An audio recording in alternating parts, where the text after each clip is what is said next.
Warahmatullahi wabarakatuh. Alhamdulillah, salatu wassalamu ala rasulillah wa ala alihi wa sahbihi mawala, la hawla wa la quwata illa billah, mabad. Para jamaah rahmani wa rahimakumullah, pertama-tama marilah kita bersyukur hanya kepada Allah SWT karena kita masih diberikan kemudahan oleh Allah SWT, dilapangkan dada kita, dimudahkan langkah kita untuk sholat berjamaah di masjid di waktu sholat subuh ini. Dan waktu subuh adalah waktu yang sangat mulia dan amalan-amalan kita ditinggikan oleh Allah SWT dengan setinggi-tingginya. Rakaatani fil fajri khairum minad dunya wa ma fiha.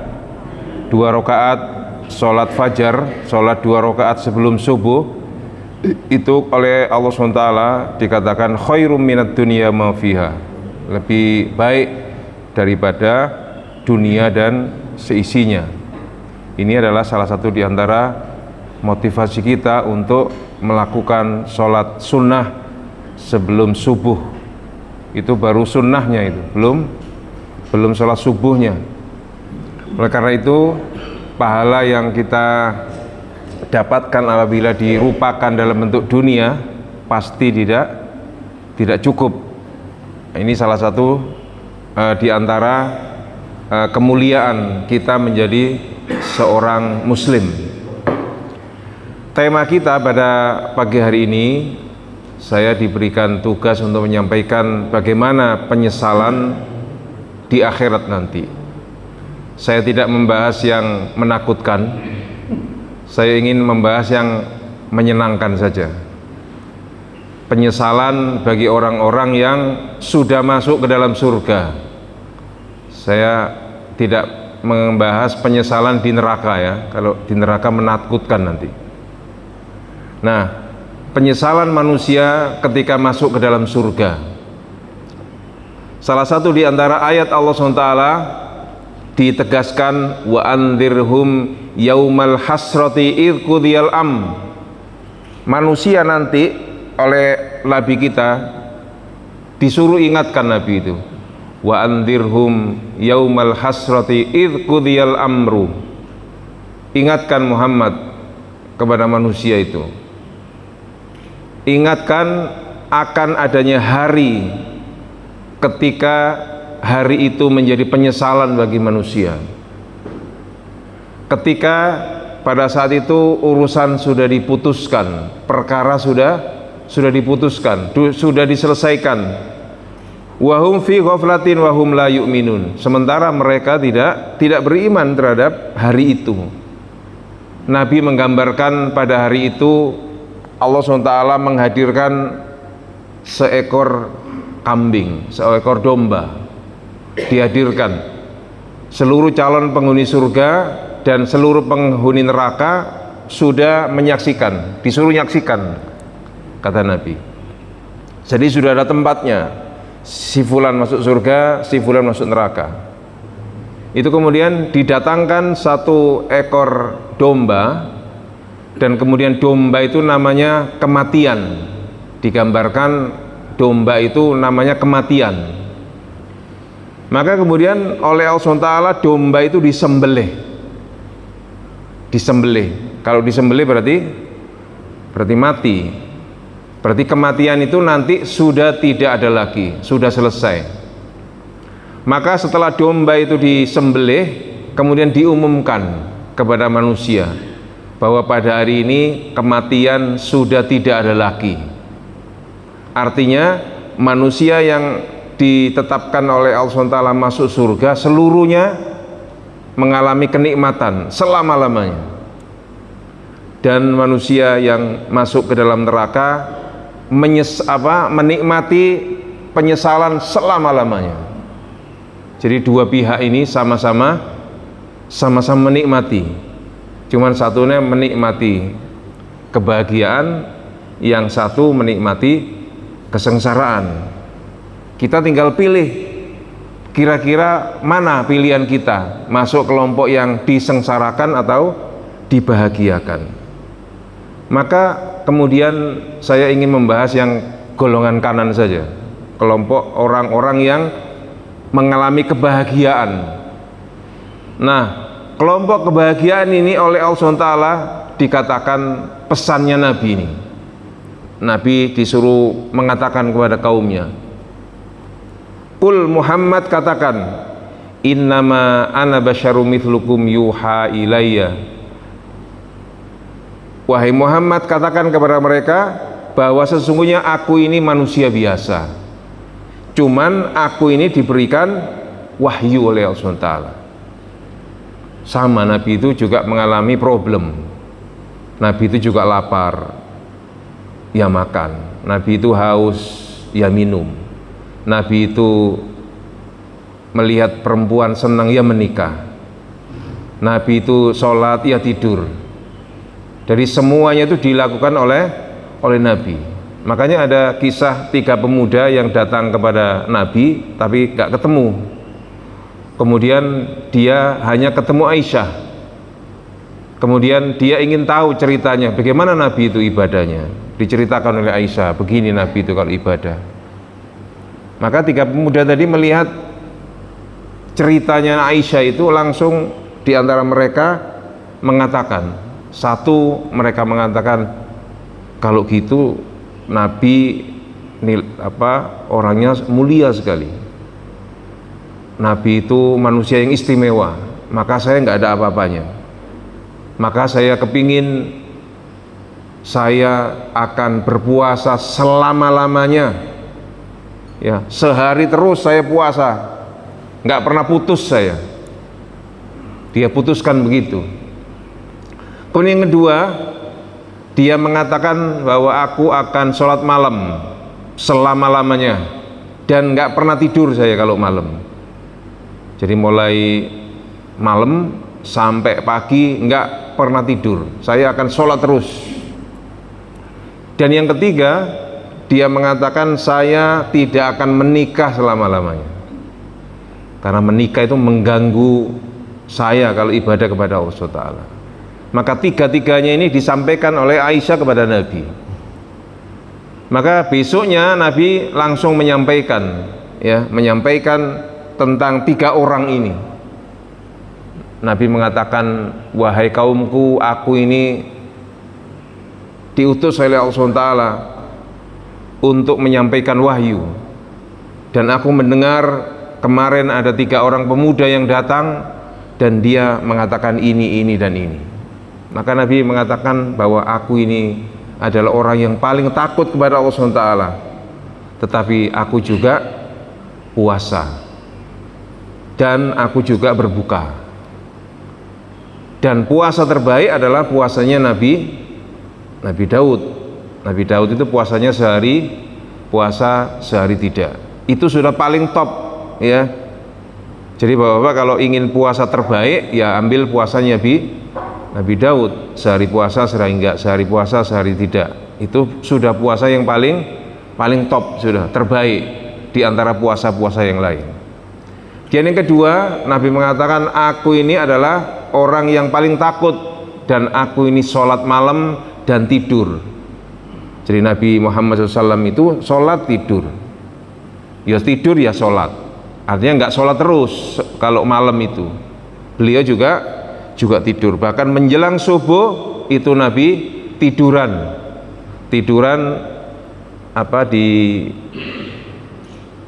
di rumahnya untuk menunggu waktu sholat subuh itu dengan tidur, meletakkan tangannya di pipinya, kemudian dia menghadap kanan, dan itu menunggu waktu subuh sampai seorang sahabat Bilal itu mengumandangkan azan. Jadi azan Bilal ini adalah azan untuk sholat subuh. Adapun azan sebelumnya, azannya Abdullah bin Umi Maktum. Abdullah bin Umi Maktum itu azan sebelum waktu azan, kira-kira 1 atau 2 jam sebelum waktu subuh. Jadi ini adalah salah satu di antara sunnah Nabi. Kalau Bapak-bapak takmir di sini mau azan yang pertama boleh, azan sebelum subuh itu untuk membangunkan orang supaya sholat malam, itu boleh. Dan ini yang jarang dilakukan oleh kaum muslimin.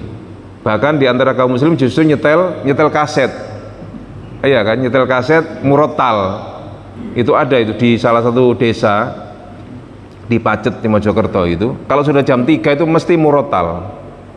Yang diwoco adalah Al-Waqi'ah dan satu ayat lagi, satu surat lagi, Al-Waqi'ah. Itu dibaca mulai jam 3 sampai menjelang subuh. Jadi buanter sound sistemnya mungkin sak Gunung Sari krungu kabeh. Nah, padahal yang disunahkan Nabi adalah adzan. Silakan Bapak, di sini mungkin kesepakatan ya. Jangan sampai nanti sak Gunung Sari kaget kalau ada adzan jam 3. Dikira adzan subuh, itu adzan untuk sholat malam. Nah, karena ini sunnah, maka kalau bapak-bapak, ibu-ibu usul mulai, Bapak mendapat pahala. Nah, yang kedua, yang ketiga, Nabi mengatakan aku ini manusia biasa dan aku juga menikah. Bahkan istrinya Nabi juga banyak, karena istrinya Nabi banyak itu dalam rangka untuk mengajarkan bagaimana cara berislam itu kepada istri-istrinya dan nanti disampaikan kepada umatnya. Maka nanti Aisyah itu adalah seorang istri Nabi yang mengajarkan kepada seluruh sahabat tentang perilaku Nabi yang tidak pernah dilihat oleh para sahabat, khususnya wanita. Bagaimana cara mengelola keluarga itu lewat Aisyah itu. Maka kata Nabi kita Muhammad SAW, faman kana yarju liqa'a rabbi falyamal amalan sholiha wala yusyrik bi ibadati rabbih ahada. Maka apabila kalian, kata Nabi, kata Allah SWT, ingin bertemu sama Allah SWT, maka lakukan 2 amal. Yang pertama, amalan sholiha, amal kebaikan. Yang kedua, wala yusyriku bihi syai'a, jangan membuat tandingan menyembah kepada selain Allah SWT. Itu adalah pesannya Allah SWT, firman Allah. Kalau mau ketemu sama Allah dengan pertemuan yang baik, maka amalan 2, beramal soleh, dan yang kedua jauhi perbuatan syirik kepada Allah SWT. Dan menjauhi syirik ini adalah seluruh misinya para nabi semua. Jadi nabi itu, seluruh nabi, kalau di Al-Quran 25 Rasul, kalau di penjelasan para ulama itu ada 124.000 nabi. Dan itu semuanya misinya sama, yakni agar manusia menjauhi syirik dan mentauhidkan Allah SWT. Maka kalimat inilah yang harus dijadikan wasiat apabila kita mau meninggal dunia, atau nanti kita mau mewariskan sesuatu kepada anak kita, wariskan yang satu ini. Dan ini warisan Nabi Ibrahim. Nabi Ibrahim diabadikan Allah SWT telah mewariskan kalimatan baqiyatan. Maka Allah mengatakan wa ja'alaha kalimatan baqiyatan fi aqibihi la'allahum yarji'un. Nabi Ibrahim diabadikan oleh Allah SWT. Nabi Ibrahim itu, kata Allah, dia telah mewasiatkan, telah memberikan wasiat kepada anaknya kalimatan baqiyatan. Apa kalimatan baqiyatan itu? Kalimat untuk mentauhidkan Allah SWT fi aqibihi, kepada anak keturunannya itu. Untuk apa? La'allahum yarji'un, supaya mereka semua itu kembali kepada kalimat tauhid itu. Maka Nabi Ibrahim disebut sebagai bapak tauhid, bapak yang disebut dengan Khalilullah, orang yang dekat dengan Allah SWT. Maka ini adalah warisan yang paling top, sudah paling baik, kalimatan baqiyatan. Nah, ini yang nanti akan menjadi penyesalan bagi manusia ketika masuk ke dalam surga. Nah, apa penyesalan manusia ketika masuk ke dalam surga itu? Kalimatan baqiyatan tadi. Kalau sekarang bapak-bapak, ibu-ibu khawatir kepada anak keturunannya hidupnya lebih sengsara daripada dirinya, benar apa enggak? Bapak-bapak ingin, ibu-ibu ingin anaknya lebih sengsara daripada nasib bapak sekarang? Enggak, pasti ingin yang lebih baik. Nah, urusan apa supaya kita urusannya lebih baik daripada anak kita itu? Itu yang menjadikan warisan dari para nabi terdahulu itu, diantaranya Nabi Ibrahim itu. Maka Nabi Ibrahim itu diabadikan oleh Allah SWT sebagai seorang rasul yang peduli terhadap warisan itu. Kalau kita, warisan yang kita inginkan, yang kita bagikan adalah warisan tanah, warisan rumah, warisan pekerjaan, warisan kedudukan. Nggak apa-apa, itu boleh. Tetapi jangan kemudian mewariskan harta, kedudukan, kekayaan itu sampai membuat anak itu justru lebih sengsara. Maka Allah SWT lewat lisan Nabi kita menggambarkan orang-orang yang mewariskan harta kepada anak-anaknya kemudian lupa mewariskan kalimatan baqiyatan itu. Maka Nabi kita menggambarkan madhibani ja'iani ursila fi ghanamin bi afsadalaha minar rojuli alal mali wasyarafi lidinihi. Nabi menggambarkan ada orang yang dia memiliki tujuan untuk mengumpulkan harta, ingin mengumpulkan kedudukan supaya kedudukannya langgeng, ya, kepingin anaknya itu memiliki dunia yang cukup banyak dan kemudian supaya anaknya berkedudukan tinggi. Itu kata Nabi itu lebih membahayakan dibandingkan dengan 2 ekor serigala yang dikirim ke 1 ekor domba. Misalnya digambarkan ini satu tempat kandang, di sini ada 1 ekor domba, kemudian didatangkan 2 ekor serigala yang lapar. Madhibani ja'iani, tidaklah 2 ekor serigala lapar didatangkan untuk menghadapi 1 ekor domba. Bapak-bapak bisa bayangkan kira-kira nasibnya domba seperti apa? Domba sendirian, gemuk menghadapi 2 serigala. Serigala itu dalam keadaan normal saja itu medeni wong, ya enggak? Medeni binatang lain. Ini dalam keadaan lapar. Itu dikirim ke 1 tempat. Di 1 tempat ini ada 1 ekor domba, kemudian 2 serigala lapar tadi.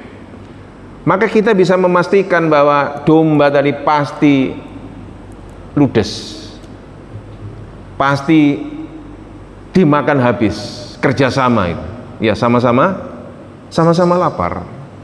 Maka kata Nabi, rusaknya domba tadi masih nggak ada apa-apanya dibandingkan rusaknya agama oleh seseorang yang memiliki ambisi untuk mengumpulkan harta dan kepingin kedudukan.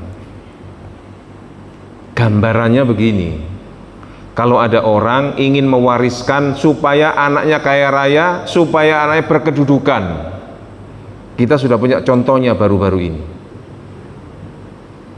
Seseorang ingin supaya anaknya jadi wakil presiden, sampai dia mempengaruhi mahkamah keluarga katanya, sampai diurus ke sana. Gimana caranya diubah? Ya, dituntut pasal itu. Kalau bisa pasalnya yang membatasi umur 40 diturunkan menjadi 35. Dan kemudian protes masyarakat hampir seluruh Indonesia nggak direken. Ya. Bahkan hakim 9 itu hampir sebagian besar tidak setuju ada tuntutan perubahan itu. Tapi karena Mahkamah Konstitusi 1 orang saja itu bisa mengalahkan 8 orang dan bisa mengalahkan seluruh protes seluruh masyarakat Indonesia. Itu kan gara-gara 1 orang kepingin supaya anaknya yang umurnya belum 40 bisa masuk calon wakil. Itu kan ingin mewariskan. nggak peduli 270 juta orang nggak direken ya sama satu orang. Ini kan ngerusak namanya. Ini baru kepingin kedudukan. Nah, makanya bisa kita gambarkan tadi domba yang rusak tadi itu, domba yang sudah habis-habisan tadi dimakan 2 serigala, itu masih nggak ada apa-apanya, hanya domba satu yang rusak. Ini yang rusak seluruh masyarakat Indonesia dan bahkan dunia internasional itu ngamati itu. Nah, ini salah satu di antara kerusakan yang dialami oleh manusia kalau dia kepingin memperbanyak kekayaan dan ingin duduk di kedudukan yang tidak sepantasnya. Nah, ini adalah salah satu di antara warisan yang tidak menggerakkan orang untuk berbuat baik. Makanya kalimatan baqiyatan oleh Nabi kita digambarkan oleh Nabi Musa dan Nabi Khidir. Digambarkan orang yang memiliki kalimatan baqiyatan itu tergerak untuk melakukan amal kebaikan dan Allah SWT turut campur. Maka kata Allah SWT, apabila seseorang meninggalkan anak keturunannya dan kemudian dia berpesan kepada anak-anaknya, ayat ini berkaitan dengan pembagian waris. Kata Allah SWT, wal yakhshal ladzina lau taraku, dan hendaknya mereka takut untuk meninggalkan min khalfihim dzurriyyatan dhi'afan khafu alaihim, dia meninggalkan generasi yang lebih sengsara daripada dirinya. Ayat ini berkaitan ada orang yang miskin kemudian dia kepingin kaya, orang ini anaknya kepingin lebih baik daripada dia pasti, dan Allah SWT mentolerir orang ini. Boleh orang tua punya keinginan anaknya lebih baik daripada dia, itu boleh.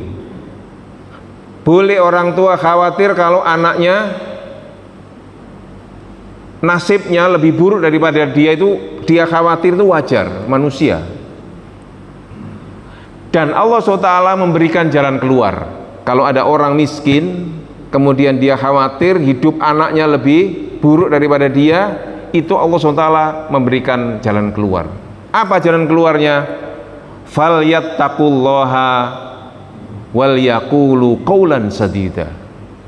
Kamu kalau dalam kondisi miskin dan kemudian khawatir anakmu lebih miskin dari kalian, kata Allah SWT, falyattaqullah, bertakwalah kepada Allah SWT.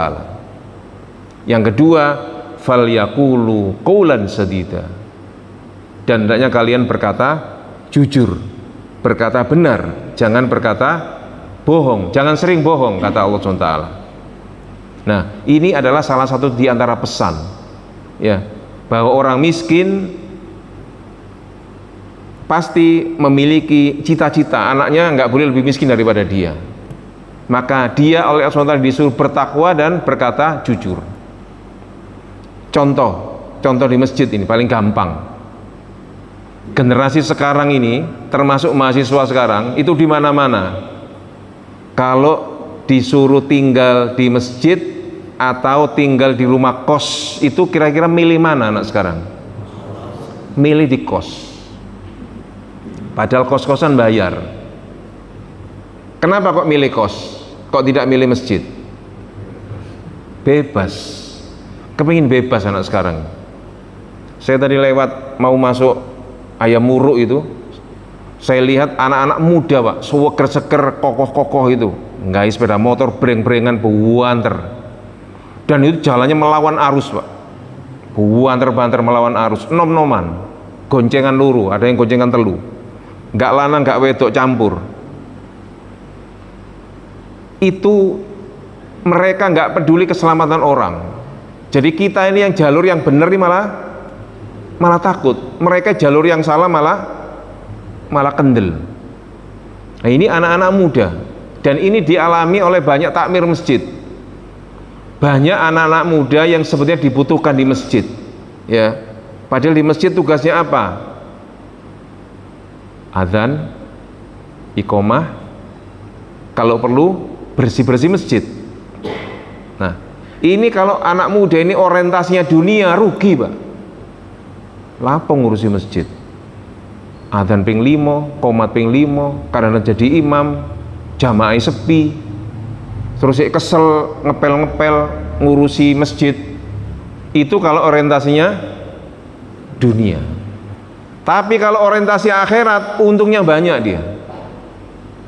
Kalau nggak percaya, kalau ada seorang anak muda ngurusi masjid, dia bisa adzan, bisa iqomah, dan bahkan dia hafal beberapa juz, terus ngurusi masjid. Terus kemudian masjid itu senantiasa bersih. Anak ini senantiasa amanah. Kalau suruh ngitung kotak amal mesti jujur, nggak pernah diambil 1000 atau 2000. Maka kemudian kira-kira takmir masjid ini atau ibu-ibu lah, apakah ibu-ibu ini membiarkan anak ini hidup dalam kekurangan? Enggak. Minimal ibu-ibu nek punya jajan lebih di rumah, pasti dikekno arek nom iki. Kasihan anak muda ini, dia ngurusi masjid, tidak ada yang memperhatikan. Saya yakin 1000% bahwa ibu itu pasti lebih perhatian kepada anaknya daripada lebih perhatian kepada pemuda ini daripada anaknya ketika urusan masjid. Mesti nih ono jajan dikasih, ono makanan dikasih. Bahkan kalau perlu anak muda ini diberikan kecukupan, ya, kecukupan. Mungkin dikasih 5 kilo beras atau urunan daripada ibu-ibu itu. Bahkan kalau perlu makannya disiapkan, ya, karena orang ini termasuk anak yang berjuang di jalan Allah SWT. Dan ibu-ibu pasti memperhatikan demi untuk agamanya dia juga, karena dengan memberi itu dia juga berkontribusi untuk kebaikan agama ini. Nah, kalau di antara jamaah itu ada jamaah yang mungkin punya kedudukan, punya jabatan, lagi butuh tenaga, pasti anak muda ini akan dilirik aneh. Karena anak ini pinter, misalnya disekolahkan, ya. Bahkan tidak sedikit di antara anak-anak muda yang ngurusi masjid itu nggak tahu dia tiba-tiba takmirnya ngejak umroh, padahal ngurusi masjid toh, itu diajak umroh. Bahkan kemarin itu ada salah satu di antara pengajian itu ada jamaah yang aktif ketika ngaji itu. Ternyata anak orang-orang ini itu saking aktifnya Allah SWT memberikan hadiah lewat orang-orang itu, ada hadiah umroh, dia dapat umroh. Kemudian panitia ini tahu bahwa orang ini aktif, kemudian duit umroh tadi itu disampaikan di rumahnya. Kepingin tahu orang ini siapa sih, dikasih alamatnya, kemudian diparani Pak. Ternyata orang ini anaknya 4, pekerjaannya nggak tahu, kadang hasil kadang enggak. Kemudian panitianya sampai nangis ketika melihat rumahnya itu. Rumahnya sangat sederhana, tapi aktif pengajian dia. Dan dia pernah bercerita mau datang ke pengajian, dia nggak punya makanan. Anaknya 4. Kemudian dia hanya punya beras yang nggak mungkin kalau dimasak, nggak mungkin karena ikannya nggak ada. Maka ibunya tadi itu memutuskan nggawi bubur. Jadi yang sekilo tadi itu digawe bubur. Digawe bubur untuk anak-anaknya, jadi 6 orang, suami istri dan kemudian anak 4. Jadi dimakan bubur, kemudian berangkat pengajian. Itu diantara yang salah satu kisah yang diceritakan oleh panitia itu. Dan kemudian ketika mendengar itu, ibu-ibu juga nggak diam. Ternyata bapak tadi itu misalnya dikasih umroh, duit umroh, kira-kira esok berangkat apa enggak? Nggak bisa ya, nggak bisa. Maka ibu-ibu, bapak-bapak tadi tergerak, wis aku tak sing biayai pesawati, aku tak sing kei sangune, aku tak sing kei oleh-oleh. Siapa yang menggerakkan orang ini berbuat baik? Kalau tidak Allah SWT. Ini menunjukkan bahwa orang-orang yang berbuat baik itu pasti Allah SWT akan membalas kebaikan itu. Wa ammal jidaru fakana li ghulamaini yatimaini fil Madinah wa kana tahtahu kanzul lahuma wa kana abuhuma sholiha. Nabi Musa dan Nabi Khidir itu diutus oleh Allah SWT untuk mengambil harta yang ditanam di tanah. Harta itu namanya kanzun atau harta waris namanya. Kanzun itu harta karun, ya namanya harta karun mesti besar. Nggak mungkin harta karun itu sak juta 2 juta. Ya, namanya harta karun mesti besar. Maka kemudian Nabi Musa dan Nabi Khidir datang ke lokasi itu. Ternyata di situ ada tembok yang sudah runtuh. Maka Allah SWT memerintahkan kepada Khidir dan Musa untuk mendirikan ya tembok yang sudah runtuh tadi itu. Disuruh dirikan. Maka kata Allah SWT, wa kana tahta kanzul lahuma. Di bawah tembok itu ada kanzun, ada harta kekayaan. Wakan miliknya 2 anak yatim, yatimaini fil Madinah, 2 anak yatim di kota ini. Kemudian kata Allah SWT, wakana abuhuma sholiha. Bapaknya anak ini, 2 anak ini punya bapak sholiha. Sehingga harta ini disampaikan kepada anaknya ketika di usia dewasa. Saya tanya kepada bapak-bapak, ibu-ibu, kira-kira usia dewasa itu berapa? Anak dikatakan dewasa itu usia berapa? 17? Bapak yakin kalau ada anak umur 17 dikasih duit 1 miliar, duitnya tambah akeh atau tambah entek? Itu menunjukkan nggak dewasa, belum dewasa. Kira-kira dewasa berapa ayo? Ya, mahasiswa itu masih banyak yang belum dewasa, Pak. Mahasiswa loh padahal, mahasiswa usia 19, 20, 21, belum dewasa. Buktinya banyak mahasiswa yang cangkruin warkop, banyak. Cangkruin sore sampai isu. Alasannya nggarap tugas. Padahal ngopi sampai pagi. Dan banyak mahasiswa yang tidak nggarap, tidak menjalankan kewajibannya sebagai mahasiswa. Itu banyak, Pak. Buktinya banyak mahasiswa yang nggak lulus atau DO. Maka kita bisa membayangkan umur dewasa itu kira-kira 25, Pak ya, sepakat ya, 25. Dia bisa membedakan mana yang baik, mana yang buruk. Kalau saya berbuat begini itu baik atau ini buruk, itu dia tahu, itu namanya dewasa. Nah, kita ingin tunjukkan bahwa Allah SWT jaga harta itu mulai anak itu masih bayi ketika ditinggal bapaknya mati sampai dia dewasa. Kira-kira berapa tahun? Paling cepat 22-23 tahun. Anak ini masih kecil, katakanlah kecil usia 3-4 tahun. Nah, berarti selisih antara dia ketika masih ditinggal bapaknya sampai dia nerima harta itu kira-kira 20 tahun. Harta 20 tahun ditanam oleh bapaknya itu baru dibongkar 20 tahun kemudian. Maka Allah SWT menjaga harta ini, harta bapaknya tadi itu yang sudah meninggal, sampai diutus Nabi Khidir dan Nabi Musa. Ini menunjukkan bahwa bapak tadi yang meninggal tadi, yang meninggalkan harta itu oleh Allah SWT dijaga hartanya. Kenapa? Ya karena soleh tadi itu. Bapaknya orang-orang yang soleh tadi. Wakana abuhuma sholiha. Kesolehan bapak itu bisa menjaga harta tadi itu.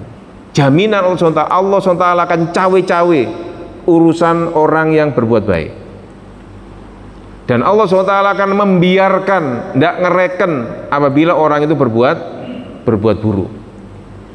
Jadi cawe-cawe Allah SWT itu mempengaruhi kepada amalan kita. Kalau amalan kita ini baik, Allah SWT campur tangan. Salah satu kisah yang terbaik untuk bisa menunjukkan bahwa orang yang berbuat baik itu akan Allah SWT bantu. Mungkin bapak-bapak, ibu-ibu ingat 3 orang yang terjepit di dalam gua. Pernah dengar nggak hadisnya? 3 orang yang masuk ke dalam goa ketutupan batu, gak iso metu. Masih ingat ya hadisnya ya? Maka 3 orang ini berdoa kepada Allah SWT tentang amalan apa yang dulu pernah dia lakukan. Amalan pertama, Pak, ada seorang pemuda yang dia itu berharta.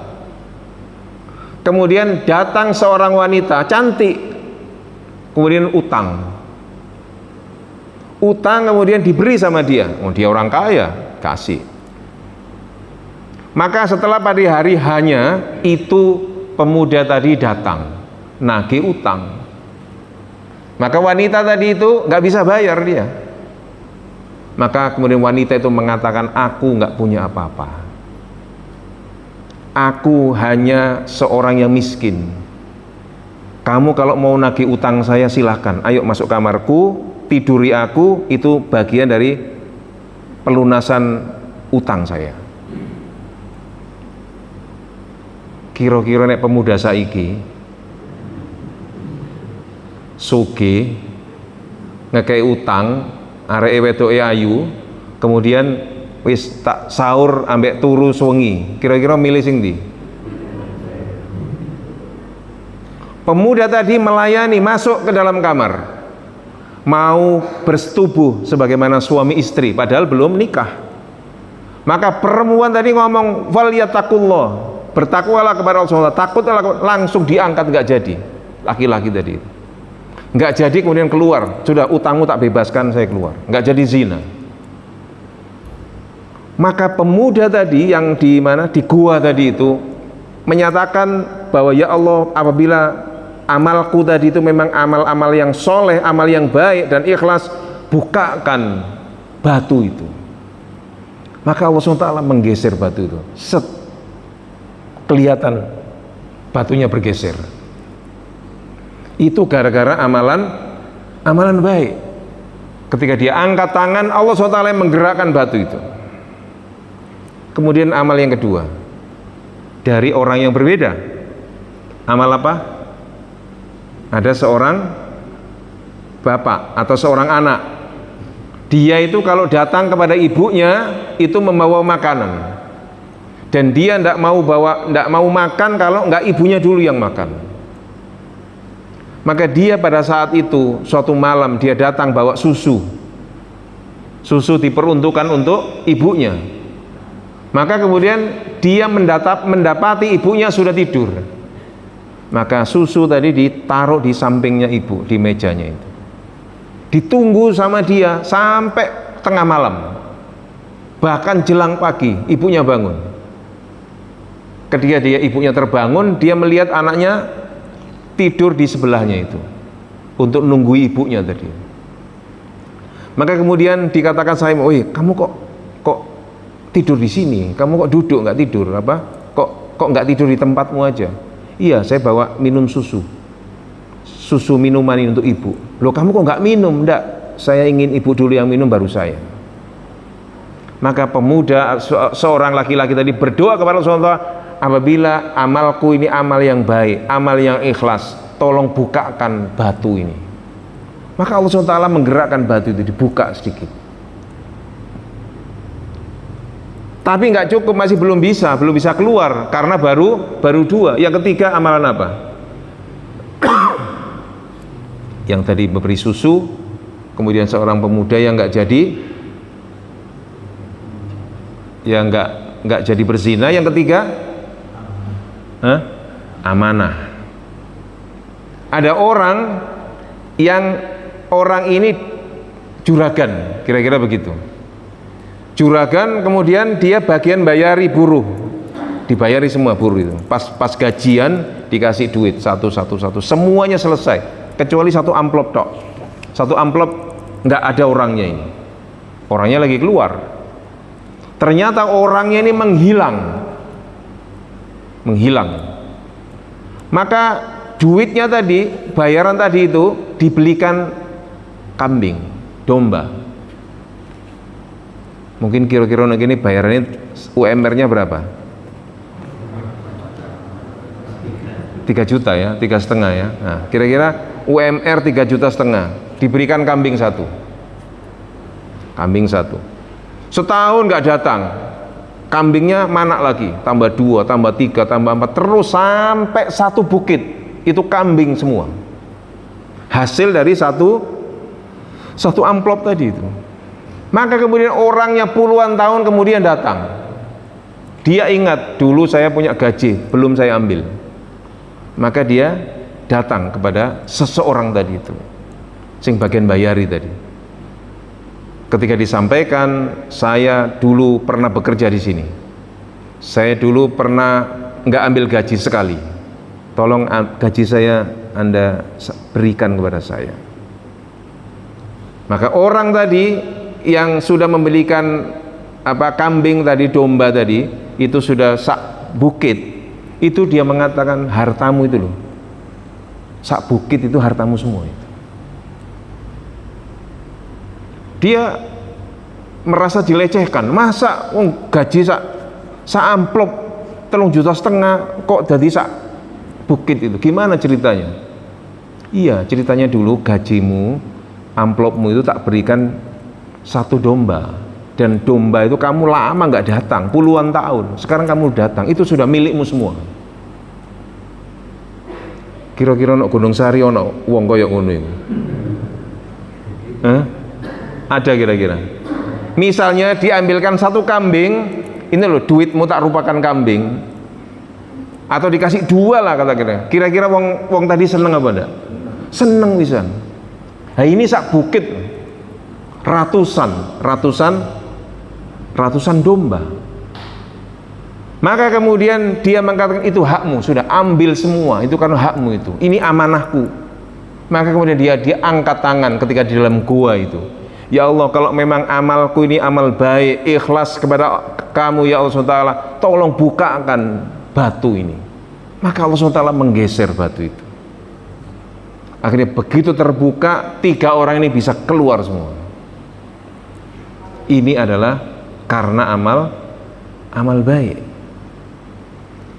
Kalau bapak-bapak, ibu-ibu berbuat baik, itu pasti Allah SWT akan membalas kebaikan itu. Tidak mungkin enggak. Allah SWT tidak mungkin membiarkan seorang hamba berbuat baik dan kemudian tidak dibalas. Pasti. Contoh-contohnya banyak ya, orang-orang terdahulu, mungkin orang sekitar kita. Dulu waktu akad nikah itu gak duwe belas, gak duwe apa-apa. Ya, sekarang punya rumah, punya tanah, punya usaha. Itu karena menikah, melakukan perbuatan baik. Menikah itu perbuatan baik, maka dibarokahi hidupnya. Saya kalau ingat nikah saya dulu itu gaji PNS 125 ribu, nerimanya 75%, jadi nerimo 85 ribu. Jadi kalau tiap akhir bulan itu, tiap awal bulan saya bawa amplop tak kasihkan istri saya, ini 80.000 itu mungkin urip digawe waktu itu ya, tahun 98 itu dibuat hidup mungkin cukup 2 minggu lah. Itu bertahan duit itu pokoknya 2 minggu entek ya. Kebetulan saya punya mertua yang baik, jadi wis bayaran itu wis digawe transport tok ya. Tiap hari itu mertua pinter membuat jajan, pinter masak, dulu catering, memang sudah pensiun. Itu tiap hari membuatkan itu, sampai kemudian rumah pensiunnya diberikan kepada saya ya. Wis anak dikekno, omah dikekno maneh. Itu kemudian sampai kemudian bisa memiliki harta-harta yang lain, bisa beli rumah, bisa beli tanah, bisa beli mobil. Itu kalau karena tidak campur tangan dari Allah SWT nggak mungkin bisa. PNS itu berapa sih bayarannya? Ya, PNS itu kan paling saulan teh, apalagi biaya hidup di kota itu sangat tinggi. Itu kok iso nyekolah anak telu ya, kok iso beli mobil, kok bisa beli tanah, itu nggak mungkin pakai akal kita, nggak mungkin. Pasti ada campur tangan dari Allah SWT. Itu yang harus kita yakini, bahwa kita berbuat baik, kita ngaji, kita sholat, kita membaca Al-Quran, pasti dibalas oleh Allah SWT. Sebagaimana orang yang ada di cerita Nabi Musa dan Nabi Khidir tadi itu, dia termasuk orang yang baik, sehingga Allah SWT membalas kebaikan dari bapak tadi yang memiliki harta yang sangat banyak tadi itu. Nah, mungkin sebagai akhir pengajian kita hari ini, saya ingin menyampaikan 3 hal, bahwa di dalam Al-Quran itu ditegaskan wa kuntum azwajan thalatha. Nanti di akhirat itu akan ada 3 golongan. Maka yang pertama adalah ashabul maimanah, ada golongan kanan. Ya, golongan kanan itu golongan yang selamat. Yang kedua adalah wa ashabul mais'amah, golongan yang celaka, golongan yang ada di sebelah kiri. Dan yang ketiga adalah as-sabiqun as-sabiqun, orang yang rebutan masuk lebih awal masuk ke dalam surga. Kita oleh Allah SWT dipastikan tidak masuk golongan yang ketiga. As-sabiqun as-sabiqun, orang yang berlomba-lomba, itu miliknya orang-orang yang paling utama. Orang-orang seperti Abu Bakar, orang seperti Umar, orang seperti Uthman, orang seperti Ali bin Abi Thalib, itu masuk golongan ini. 10 orang yang ditanggung masuk ke dalam surga itu masuk golongan as-sabiqun as-sabiqun. Kita masuk golongan di antara 2 tadi. Ya, ashabul yamin atau maimanah, atau ashabus shimal atau mas'amah. Kita tinggal 2 pilihan itu. Maka saya ingin menyampaikan ashabul yamin itu, kita masuk, mudah-mudahan masuk golongan yang ashabul yamin, golongan yang kanan. Maka kemudian Allah SWT menggambarkan wa urushin marfu'ah, orang yang berada di golongan kanan itu nanti Allah SWT akan buatkan kasur yang empuk, tinggi, empuk, itu kasurnya. Itu adalah keistimewaan orang yang ada di golongan kanan. Kemudian yang kedua adalah anna ansha'nahunna insya'ah, dan kemudian dia itu oleh Allah SWT diciptakan bidadari secara langsung. Jadi sudah ada kasurnya, sudah ada tempat tidurnya, kemudian disiapkan bidadari oleh Allah SWT. Itu bagi golongan kanan. Kemudian dikatakan oleh Allah SWT faja'alnahunna abkaro, dan itu oleh Allah SWT diciptakan bidadari yang masih perawan, ya, oleh Allah SWT disiapkan untuk golongan kanan itu. Gimana ciri-cirinya itu? Uruban atroba, dan umurnya itu sebaya. Jadi kalau bapak-bapak umurnya 70 terus kemudian kena stroke, ya, nggak bisa jalan, kalau jalan itu harus dituntun, harus pakai tongkat, itu nanti di akhirat umurnya dimudahkan oleh Allah SWT, umur 30-an. Ibu-ibu juga gitu. Dulu kan ada nenek-nenek datang kepada Nabi, ya Rasulullah, apakah aku nanti bisa masuk surga? Maka kata Nabi, tidak ada perempuan kayak kamu masuk surga, nggak ada. Langsung dia balik kanan, nangis dia. Terus sama Nabi suruh manggil, panggil orang itu.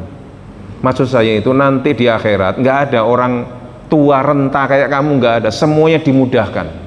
Umurmu nanti akan jadi muda, umur 30-an. Umur 30 kan gano kesele, iya Bu ya. Umur 30 itu gano kesele. Budal isuk mulai bengi, itu gak ono penyakit belas, itu umur 30. Pencilaan itu gak apa-apa umur 30 itu. Ya, itu Allah SWT menggambar uruban atroba, gambarkan perempuan yang sebaya. Jadi kayak manten anyar gitu. Ya, umurnya podo-podo 30-an. Nah, itu gak ono kesele sama sekali. Maka lincah laki-laki dan perempuan di usia itu. Kemudian li ashabil yamin, itu adalah untuk orang yang golongan kanan. Karena kenikmatan yang paling besar, kalau bapak-bapak suruh milih panganan yang paling enak, kenikmatan yang paling nikmat, bapak suruh milih makanan, tempat istirahat yang baik, mobil yang bagus, sawah yang luas, kemudian perhiasan emas, perak, mutiara, atau perempuan. Bapak pilih yang mana? Hah? Milih yang terakhir ya? Iya, perempuan. Iya, milih yang terakhir. Itu kenikmatan yang pasti diinginkan oleh laki-laki. Kalau suruh milih itu, ada orang yang milih harta. Enggak, aku gak gelem perempuan, aku milih harta. Harta tok sing dikejar. Bebas dia dari fitnah perempuan, tapi enggak bebas dari fitnah harta. Ada yang seneng ngeramut kendaraan, ya, bojone gak direken, kendaraan terus. Isu-isu wis ngresiki kendaraan. Awake gurung adus, kendaraane wis adus. Ya. Tapi Allah SWT memberikan kenikmatan yang diberikan Allah SWT kepada laki-laki. Zuyyina linnasi hubbus syahwat minan nisa. Allah SWT mengatakan yang paling dicintai, hiasan yang terindah bagi laki-laki adalah an-nisa, perempuan. Maka ini adalah kenikmatan nanti yang akan diberikan kepada seorang laki-laki yang soleh. Ibu-ibu protes, mosok bidadari dikekno bojoku. Iya, bidadarinya nggak satu, banyak. Nah terus, iya, ibu nanti akan menjadi perempuan yang paling cantik dan menjadi penguasa semuanya. Jadi nanti di akhirat itu tidak ada yang namanya perkataan buruk, perkataan kotor, hati yang iri, hati yang dengki, nggak ada lagi semuanya. Semuanya di surga ada. Allah SWT menciptakan, di situ tidak ada kenistaan, nggak ada berkata kotor, nggak ada. Bahkan ada yang bersumpah, aku menenek mlebu surga, nek isok gak ketemu bojoku maneh. Bersumpah kok sing elek. Karena ndelok bojone mungkin nggak bagus perilakunya. Tapi di surga nanti nggak ada orang buruk, semuanya baik. Ya, nggak ada orang yang berkata kotor, berkata jelek, berkata menjijikan, nggak ada. Semuanya Allah SWT ciptakan dengan kebaikan ini.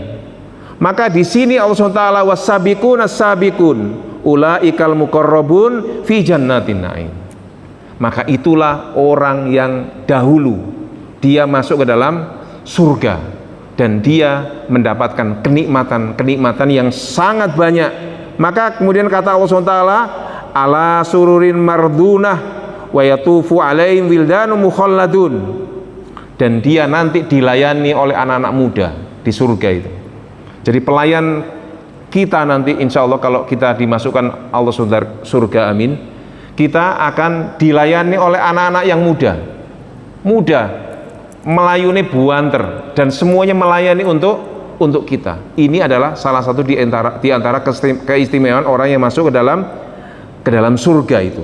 Maka di sini Allah SWT menggambarkan walah min toirin mimma yastahun, dan nanti akan didatangkan burung. Jadi Allah SWT sengaja memberikan barang yang namanya burung. Kenapa kok burung? Tidak makanan, tidak sate, tidak gulai, tidak kambing, tidak sapi, kok mengatakan burung? Karena kalau kita memelihara atau untuk mendapatkan burung itu harus susah payah, harus nembak, harus ngejar, ya, harus terbang misalnya. Itu kalau mau dapatkan burung. Allah SWT sengaja memudahkan.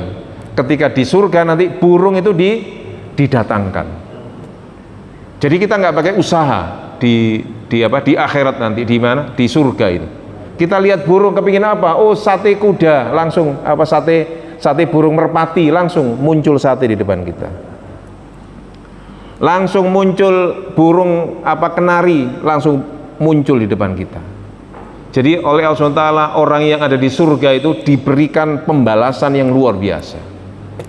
Tidak ada orang yang berkeringat di dalam surga itu.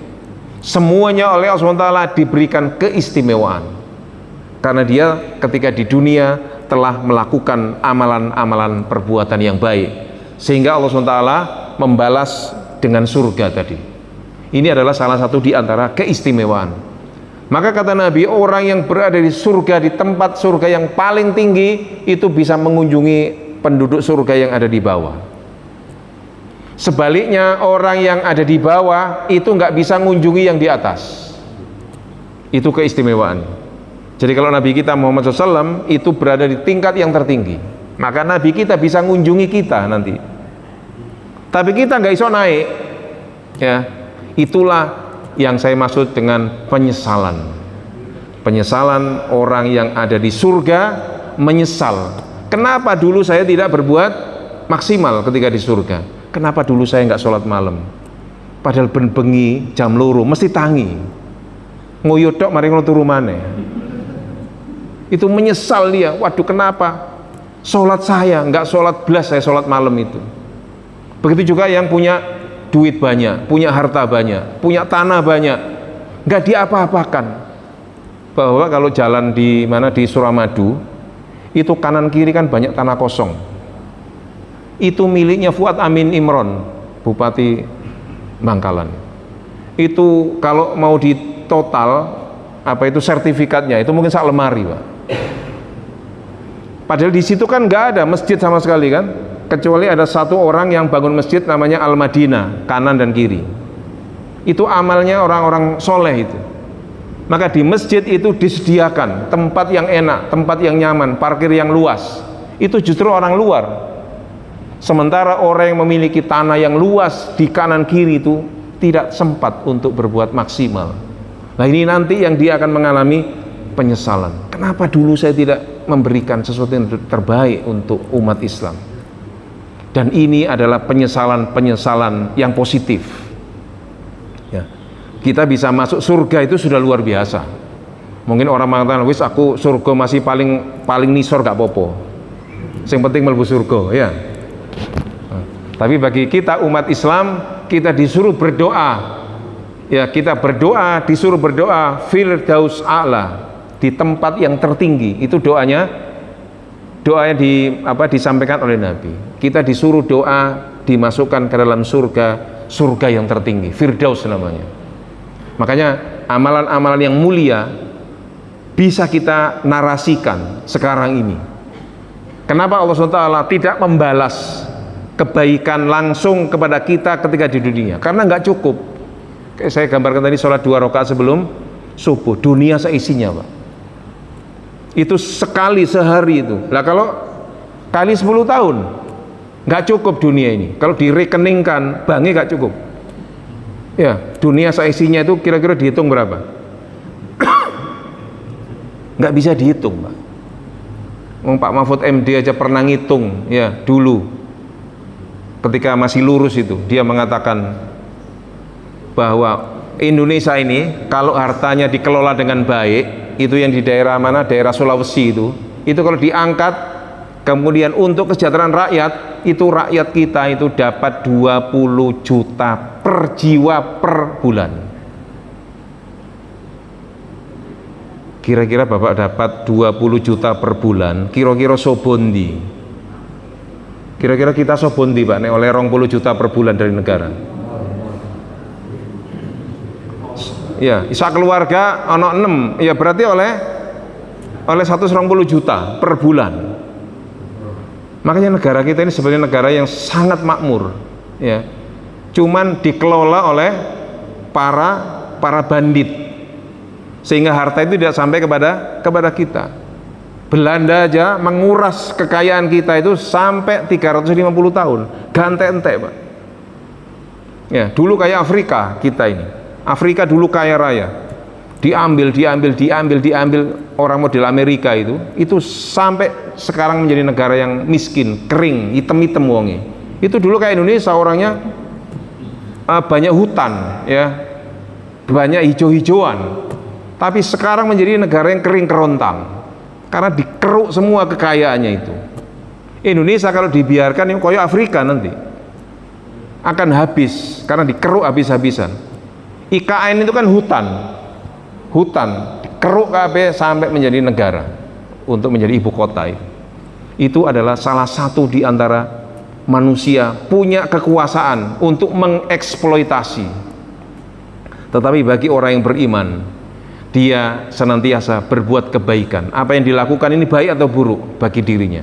Kalau enggak dia cegah, kalau baik dia lanjutkan. Itu adalah salah satu di antara keistimewaan bagi orang-orang yang beriman. Mudah-mudahan apa yang saya sampaikan ini bermanfaat dan mendorong kita untuk senantiasa berbuat baik, dan mudah-mudahan kita tidak termasuk golongan yang menyesal ketika masuk ke dalam surga, menyesal karena berada di tempat yang paling bawah. Kita inginkan surga yang tertinggi. Tentu surga yang tertinggi adalah surga yang di dunia ini diupayakan dengan maksimal. Kalau Abu Bakar memberikan hartanya semua untuk Nabi, untuk perjuangan dakwah. Kalau Umar itu separuhnya. Kalau Utsman itu hampir seluruh perniagaannya untuk Islam. Dan semua perjuangan mereka adalah untuk Islam. Dan pantas apabila mereka dijamin masuk ke dalam surga. Nah, sekarang tugas kita adalah meniru mereka. Bagi kita yang kaya raya, duitnya dikeluarkan untuk umat Islam. Bagi mereka yang cerdas, yang pintar, gunakan kepintarannya untuk umat Islam, kesejahteraan umat Islam.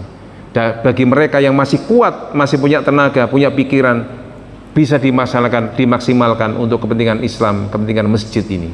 Dan mudah-mudahan amalan-amalan kita ini senantiasa diterima oleh Allah SWT, dan mudah-mudahan kita melahirkan generasi-generasi yang jauh lebih baik daripada kita, dan mudah-mudahan kita diberikan pemimpin yang lebih amanah, yang senantiasa memikirkan rakyatnya dan kesejahteraan rakyatnya. Aku lu qouli hadza, marilah kita tutup dengan doa kafaratul majlis.